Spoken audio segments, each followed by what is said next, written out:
திருவள்ளூர் மாவட்டம் வடசென்னை அனல் மின் நிலையத்தில் பராமரிப்பு பணி காரணமாக முதல் நிலையின் 2ஆம் அலகில் மின் உற்பத்தி தற்காலிகமாக நிறுத்தப்பட்டுள்ளது. 45 நாட்களுக்கு பிறகு வழக்கமான 210 மெகாவாட் மின் உற்பத்தி மீண்டும் தொடங்கப்படும் என அதிகாரிகள் தெரிவித்துள்ளனர்.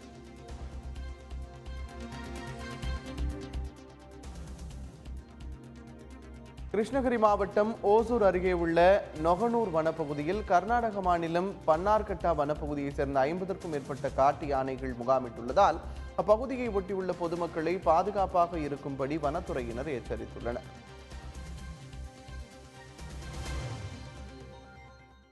கடலூர் மாவட்டம் பன்ருட்டியை அடுத்த கீழ்காங்கேயன் குப்பத்தில் 16 ஆண்டுகளுக்கு முன் சூரிய பிரபா என்பவர் மீது ஆசிட் வீசியதாக கைது செய்யப்பட்ட ஐயாறு மற்றும் அவரது மகன்கள் விஸ்வநாதன், வரதராஜன் ஆகியோருக்கு தலா 7 ஆண்டுகள் கடுங்காவல் தண்டனை விதித்து பன்ருட்டி நீதிமன்றம் தீர்ப்பளித்துள்ளது. கிருஷ்ணகிரி மாவட்டம் ஓசூர் அருகே உள்ள கூத்துக்கோட்டையில் வைக்கோல் ஏற்றி சென்ற லாரி மீது மின்கம்பி உரசியதால் லாரி தீப்பற்றி எரிந்து நாசமானது. சம்பவ இடத்திற்கு விரைந்த தேன்கனிக்கோட்டை தீயணைப்புத் துறையினர் நீண்ட நேரம் போராடி தீயை அணைத்தனர். விழுப்புரம் மாவட்டம் கள்ளக்குறிச்சி அருகில் உள்ள சோமநாதபுரத்தில் கடந்த 2013ஆம் ஆண்டு ஓய்வு பெற்ற சுகாதார ஆய்வாளரின் மனைவி லட்சுமி கொலை செய்யப்பட்ட வழக்கில் கைதான ஆறுமுகம் என்பவருக்கு ஆயுள் தண்டனை விதித்து விழுப்புரம் மகளிர் நீதிமன்றம் தீர்ப்பளித்துள்ளது. மேலும் லட்சுமியின் கழுத்தில் இருந்த நகைகளை கொள்ளையடித்த குற்றத்திற்காக 7 ஆண்டு சிறை தண்டனையும் 1000 ரூபாய் அபராதமும் விதித்து நீதிபதி திலகவதி உத்தரவிட்டார்.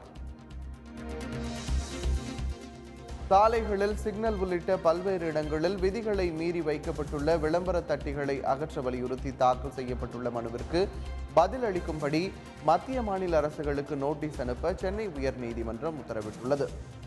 கதிர் மதியோன் என்பவர் தொடர்ந்த வழக்கை விசாரித்த நீதிபதிகள் SK கவுல் மற்றும் மகாதேவன் ஆகியோர் அடங்கிய குழு இந்த உத்தரவை பிறப்பித்தனர். காஞ்சிபுரம் மாவட்டம் செய்யூரை அடுத்த கூவத்தூர் பகுதி பாலாற்றில் அனுமதியின்றி மணல் அள்ளி சென்ற 2 மாட்டு வண்டிகளை அதிகாரிகள் மடக்கி பிடித்த போது அவர்களை தாக்கிவிட்டு மாட்டு வண்டி உரிமையாளர்கள் தப்பி ஓடினர். இதில் கிராம உதவியாளரான ஜெகதீசன் என்பவருக்கு எலும்பு முறிவு ஏற்பட்டது. தாக்கிவிட்டு தப்பிச் சென்றவர்களை தேடும் பணியில் போலீசார் ஈடுபட்டு வருகின்றனர். வால்பாறை அருகே உள்ள சோலையார் எஸ்டேட்டில் குடியிருப்பு பகுதிக்குள் நுழைந்த 15 காட்டு யானைகள் தொழிலாளி ஒருவரது வீட்டை உடைத்து சேதமாக்கின. தகவல் அறிந்து வந்த வனத்துறையினர் நீண்ட நேரம் போராடி யானைகளை வனப்பகுதிக்குள் விரட்டியடித்தனர்.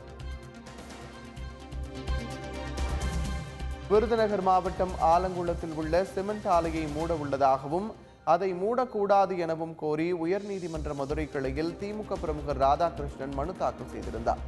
இந்த வழக்கு விசாரணையின் போது ஆலையை மூடும் எண்ணம் எதுவும் இல்லை எனவும் சில அரசியல் கட்சியினர் தான் தேவையின்றி போராட்டம் நடத்துவதாகவும் ஆலை நிர்வாகம் சார்பில் அறிக்கை தாக்கல் செய்யப்பட்டது. இதையடுத்து வழக்கை முடித்து வைத்து நீதிமன்றம் உத்தரவிட்டது.